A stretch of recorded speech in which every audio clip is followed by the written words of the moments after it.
జోధ ఆగ్రాలో లేదా? లేదు మహారాజా. నాకు అర్థం కాలేదు షహన్షా. జోధ తను ఎక్కడెందుకుంటుంది? తను అక్కడ లేదంటే ఎక్కడుంది మరి? ఏమైంది తనకి? భార్యాభర్తలన్నాక చిన్న చిన్న పొరపచ్చాలు వస్తూనే ఉంటాయి.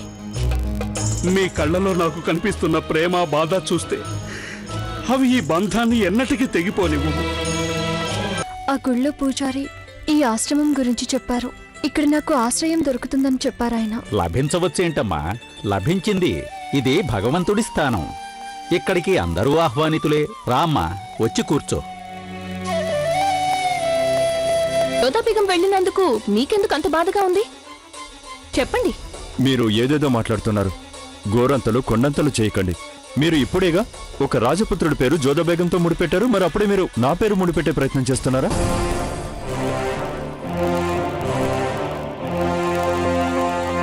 మీరు మాట్లాడే మాటలు, చూసే చూపుల్ని బట్టి నాకు బాగా అర్థమవుతోంది. మీరు ఒప్పుకున్నా ఒప్పుకోకపోయినా మీరు జోధాబేగంతో ముడిపడ్డారు. మీరు తప్పు చేస్తున్నారు. నువ్వు షెహన్షాకి చెల్లెలవని నాకు తెలియంది కాదు. కానీ నువ్వు ఒక్క సంగతి తెలుసుకోవడం మంచిది. అది నువ్వు ఎవరితో మాట్లాడుతున్నావో తెలుసుకో. నేను నీ భర్తని. మాట మాట్లాడడానికి ముందు ఒక్కసారి ఆలోచించుకోవాలి. అయినా నాకు జోధా బేగం మీద కోరిక ఉన్నా లేక వేరొక బేగం మీద నేను మనసు పడినా కూడా దానివల్ల అందరికంటే ఎక్కువ నష్టం నీకే కలుగుతుంది. అందువల్ల ప్రస్తుతం అన్నింటికంటే నీకు అతి ముఖ్యమైనది నేనొక్కడిని మాత్రమే. తెలిసిందా?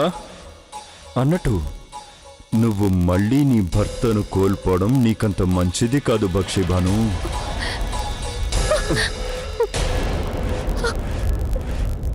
బక్షి, నేను గనక నీతో ఏదైనా తప్పుగా మాట్లాడి ఉంటే దయచేసి నన్ను క్షమించు. నేను నిన్ను అపారంగా ప్రేమిస్తున్నానని ఇప్పటికైనా నీకు నమ్మకం కుదిరి ఉంటుంది. నువ్వు నాకు పుట్టనున్న బిడ్డకి అమ్మీ జాన్వి. ఇలా లేనిపోని ఆలోచనలతో నీ ఆరోగ్యం పాడు చేసుకోవద్దు.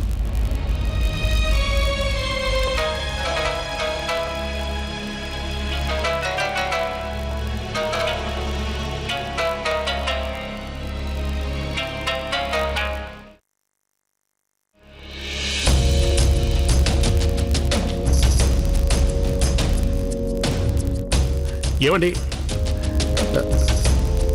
ఆ ఆలయం పూజారి మీరేనా? అయ్యా, తమరెవరూ నేను గుర్తుపట్టలేదు. వీరు మొఘలాయ సామ్రాజ్యపు షహన్షా జలాలుద్దీన్ మహమ్మద్ గారు. నన్ను మన్నించండి మహారాజా, తమరిని గుర్తుపట్టలేకపోయాను. తమరికి నేనేం సాయం చేయగలనో చెప్పండి. అది మేము ఒక రాజపుత్ర స్త్రీ కోసం వెతుకుతున్నాం. ఆవిడకి దాదాపుగా 20 ఏళ్ళు ఉండొచ్చు. చాలా అందంగా ఉంటుంది. ఆవిడ దగ్గర ఒక శ్రీకృష్ణుడి విగ్రహం ఉంది. ఆవిడ ఇటుపక్కగా వచ్చారా అని మేము తెలుసుకోదలిచాం. చెప్పండి. అవును, ఒక మహిళ ఇక్కడికి వచ్చింది. తను కొన్నాళ్లుగా ఇక్కడే ఉంది. అవునా? ఎక్కడ? మేము తన్ని కలవచ్చా? ఆవిడ ఏదైనా తప్పు చేసిందా మహారాజా? లేదు, అది మేము తను ఒకసారి చూడాలనుకుంటున్నాం. అలాగే, వెళ్ళి ఆ స్త్రీని తీసుకురా. మేము వచ్చేసాం జోధా బేగం. మిమ్మల్ని తీసుకెళ్ళడానికి మేమే స్వయంగా వచ్చాం. మీరు మమ్మల్ని క్షమిస్తారని మా ఆశ. ఖుదా దయ వల్ల మొత్తానికి మా జోధా బేగంని మేము కలుసుకోబోతున్నాం.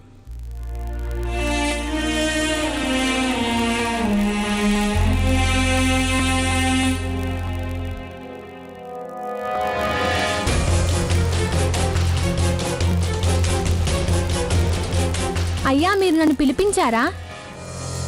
షెహన్షా, ఈవిడే నేను చెప్పిన స్త్రీ. మేము చెప్పింది ఈవిడి గురించి కాదు. వెళ్ళమ్మా.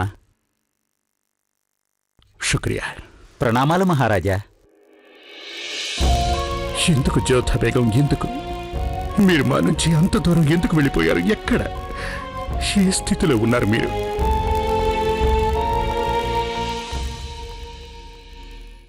యా అల్లా, జోధా బేగం గారిని దయతో చూడు. ఆవిడ ఎక్కడ ఉన్నా క్షేమంగా ఉండేలా చూడు.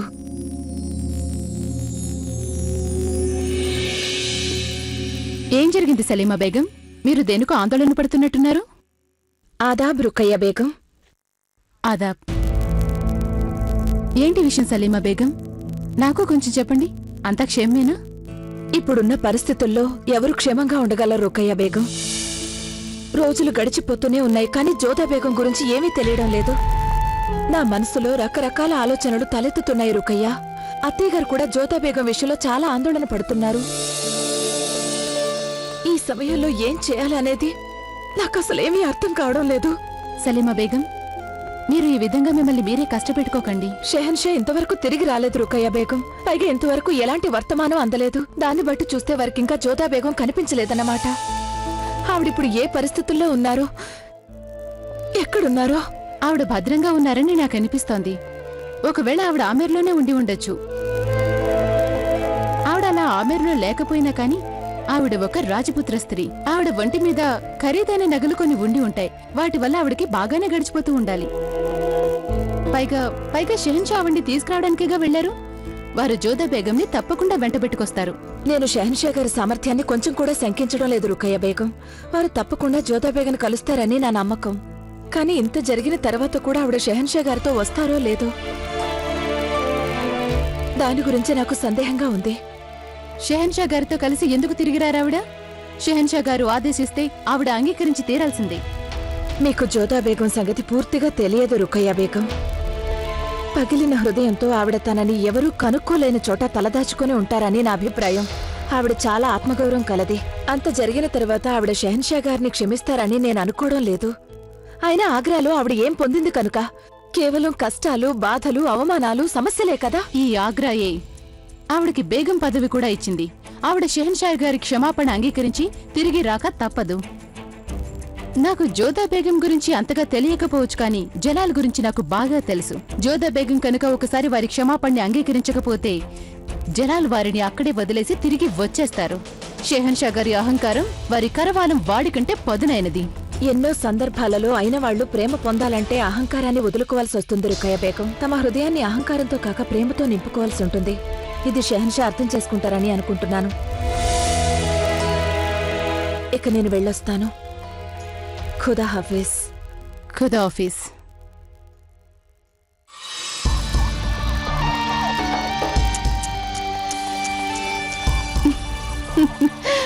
కాదు సలీమా బేగం, కాదు. మీకు జలాల్కి హృదయమే లేదని తెలిసి ఉంటే బావుండేది. ఇకపై ఎన్నటికీ ఉండబోదు.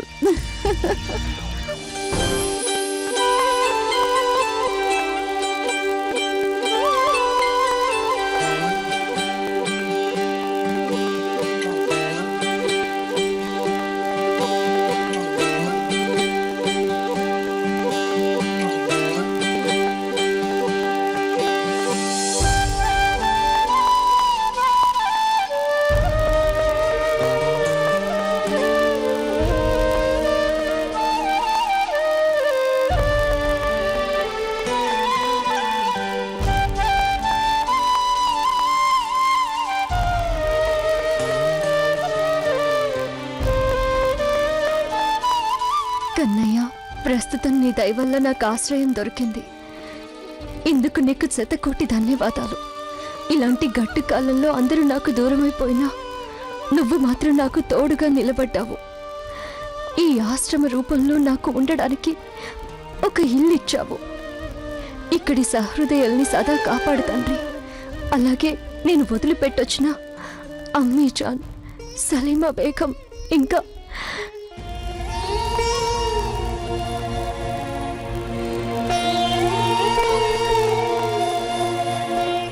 షహిన్షాని కూడా కాపాడు తండ్రి. నేను వారి జీవితంలో నుంచి వచ్చేశాను, కానీ నేను వారిని నా హృదయంలో నుంచి ఎన్నటికీ తొలగించలేకపోయాను. నువ్వు వారిని కాపాడాలి. వారు సుఖంగా ఉండేలా చూడు. అలాగే నన్ను జ్ఞాపకం చేసుకుంటూ వారు ఎక్కువగా బాధపడకుండా ఉండేలా చూడు కృష్ణయ్య.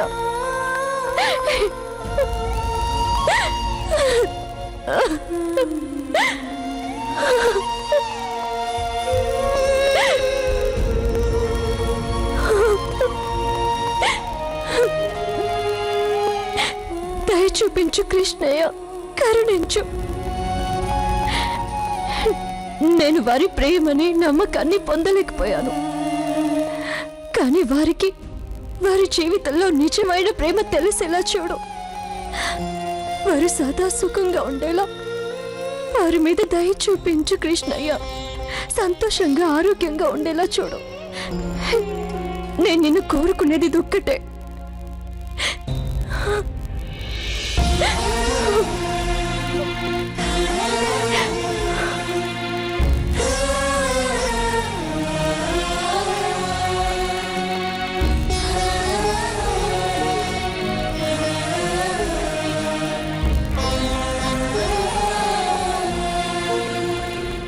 కొంచెం షహన్షా గారి పరిస్థితి చూడు. ఎవరైనా వారిని ఆగమని కోరాలి, లేదంటే వారి ఆరోగ్యం పాడవుతుంది. షహన్షా మీరు అలసిపోయి ఉంటారు. కాసేపు మీరు ఇక్కడే విశ్రాంతి తీసుకోండి. అదంతా కుదరదు. మేము జోధా బేగంని కలిసే వరకు ఆగబోయేది లేదు.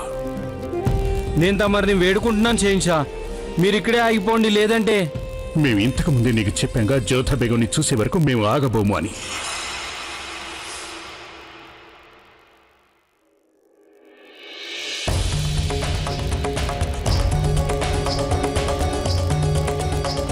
నా కృష్ణుడి విగ్రహం ఏమైపోయింది?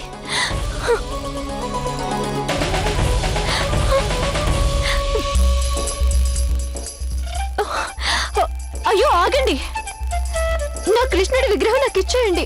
నా పూజ ఇంకా పూర్తి కాలేదు, ఆ విగ్రహం నాకు ఇచ్చేయండి. కృష్ణుడు అంటే కేవలం ఒకరికి సొంతం కాదు, ఆయన అందరికీ సొంతం. ఈయన నా దగ్గర ఉన్నారు, నేను తిరిగి ఇవ్వను.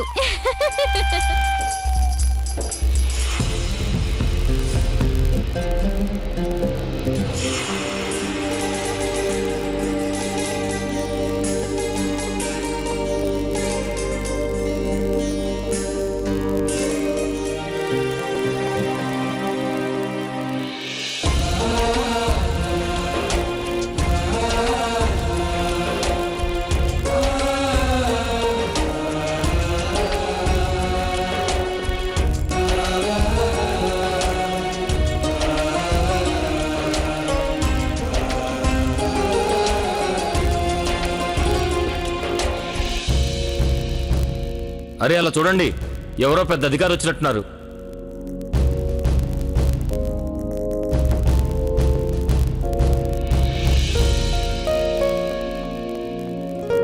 తమరు మాకు అతిథులు. తమరికి సేవ చేయడం ద్వారా మాకెంతో సంతోషం లభిస్తుంది. మీకేం కావాలో చెప్పండి. మాకేమీ అక్కర్లేదు. మాకు అవసరమైన వస్తువులన్నీ మా దగ్గరే ఉన్నాయి. సరే, మీ ఇష్ట ప్రకారమే కానివ్వండి. మేము ఎవరి కోసం వెతుకుతున్నామో అదొక్కటే మా వద్ద లేదు. మా జోధా బేగం ఖుదాకి కూడా మా మీద కోపంగా ఉన్నట్టుంది. మేం బాధపడాలని తను కూడా కోరుకుంటున్నట్టున్నాడు. అందుకే జోధా బేగంని చేరుకునే దారి మాకు చూపించడం లేదు. షాహన్షా, ఆమె నుంచి ఒక సైనికుడు తమరికి వర్తమానం తీసుకొచ్చాడు. అతన్ని వెంటనే రమ్మని చెప్పు.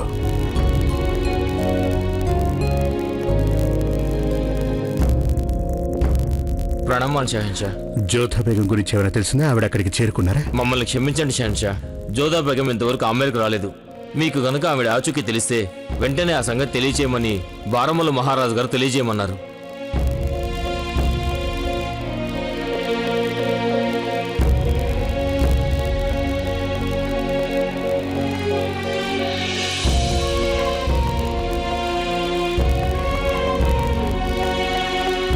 మీరు ఎక్కడున్నారు జోధా బేగం? ఎందుకు మమ్మల్ని ఇలా పరీక్షిస్తున్నారు? దయచేసి తిరిగి వచ్చేయండి. మేము మీకోసం ఎదురు చూస్తూ కాలిపోతున్నాం జోధా బేగం. మాకు మీరు చాలా అవసరం. వచ్చేయండి, తిరిగి వచ్చేయండి. యా అల్లా, కరుణించు, మాకు దారి చూపించు. ఆజ్ఞ షహన్షా. మన సైనికులందరికీ మా ఆదేశాన్ని తెలియజేయి. వాళ్ళు కాసేపు విశ్రాంతి తీసుకున్న తరువాత మళ్ళీ జోధా బేగం అన్వేషణలో బయలుదేరాలని చెప్పండి. అవసరమైతే ఆగ్రా నుంచి కూడా మరికొంతమంది సైనిక బలగాన్ని వెనువెంటనే పిలిపించుకోండి. ఇక్కడ మా కోసం కేవలం 4 సైనికులుంటే చాలు. కానీ షహన్షా, మీ రక్షణ కోసం కేవలం 4 సైనికులేనా? మా ఆదేశాలను వెనువెంటనే పాటించండి. మేము అజ్మీర్కు వెళ్ళదలిచాం. అప్పుడే ముందుకు వెళ్లే దారి మాకు తెలుస్తుంది. చిత్తం షహన్షా. ఏంటి నువ్వు చేస్తున్న పని? వేరొకరు వస్తువు తీసుకుని పారిపోవడం మంచి పని కాదు. వారికి వెనువెంటనే ఆ విగ్రహం తిరిగిచ్చేయి. లేదు, ఇది నాదే, నేనెవ్వరికి ఇవ్వను. ఇవ్వనంటే ఇవ్వను. నువ్వు నా మాట వినిపించుకోవా? నేను ఇప్పుడే వెళ్ళి స్వామి వారికి చెప్తాను నీ సంగతి.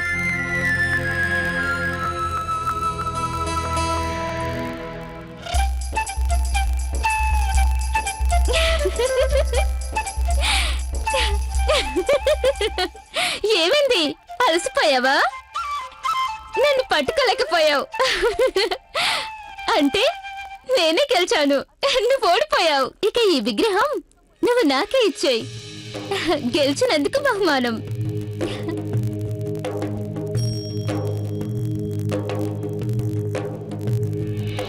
లేదు, నేను నా విగ్రహాన్ని నీకు ఇవ్వలేను. ఇది నా కృష్ణుడి విగ్రహం. దీనికి బదులుగా నువ్వు నా ఈ బంగారు గాజుల్ని తీసుకో. బంగారు గాజులా?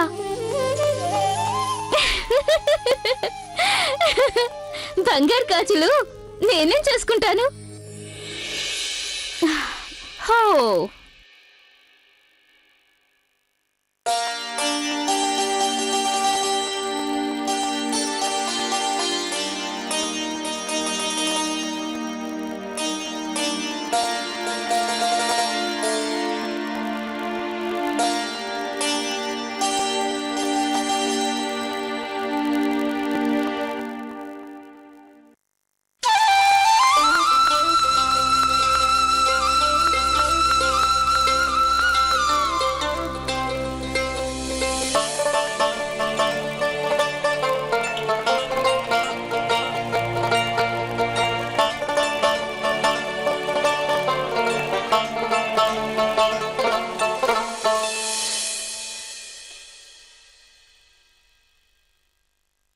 నీ పేరేంటో చెప్పవా?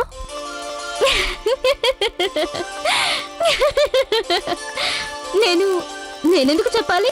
నా పేరు షైనాస్ అని చెప్పను. కానీ నువ్వెవరో నాకు తెలుసుగా. అలాగా? నేనెవరిని?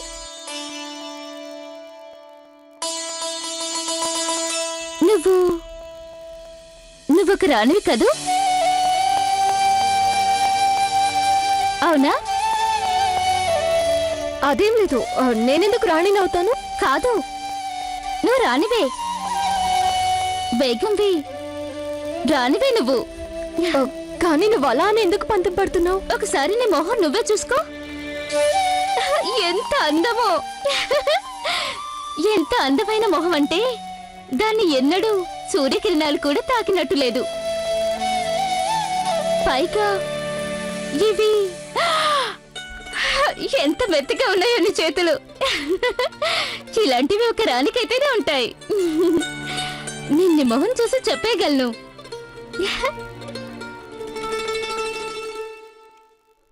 అవునా? ఇంకా ఏమేం చెప్పగలవు నువ్వు? ఎవరో మీ మనసు భగ్నం చేశారు, మీ మనసుని గాయపరిచారు. చాలా చాలా గాయపడ్డావు కదూ?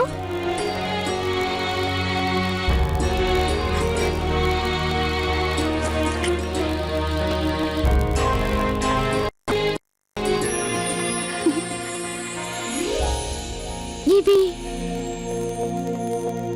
విరిగిన ముక్కలు, విరిగిన గుండె. ఇవేమో ఇక్కడే నేల మీద పడున్నాయి. వీటిని నువ్వు నీ దగ్గర ఉంచుకో. ఇవి ఎన్నటికీ అతుక్కోవు. కానీ ఏం చెప్పగలం? ఇంకొకరి హృదయంగా మారి నీ లోపల కొట్టుకుంటుందేమో. మీకు తెలుసా రాణి, ఇక్కడ అందరూ నన్ను పిచ్చిది అంటారు. నా మాటలు అలాగే ఉంటాయి. కానీ నేను అలాంటి వాళ్ళని పిచ్చి వాళ్ళని అంటాను. వాళ్ళకి పేరు ప్రతిష్టలే ముఖ్యం. ఆడదాని వెంట పడతారు వీళ్ళంతా. మొహం చూసి వెంట పడతారు. కానీ వాళ్ళకి ప్రేమతో నిమిత్తం లేదు. వాళ్ళకి తెలీదులే కాలం మారిపోతుందని, ఋతువు మారిపోతుందని వాళ్ళకి తెలీదు. వదనం, ధనం ఇవన్నీ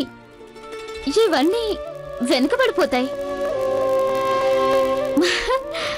మనిషికి మాత్రం ప్రకృతిలో మార్పు కనిపించదు కదా. అలాంటప్పుడు ఇంకే ఉంది? వాళ్ళంతా పిచ్చి వాళ్ళే కదా. వాళ్ళు నన్ను పిచ్చిదానంటారు.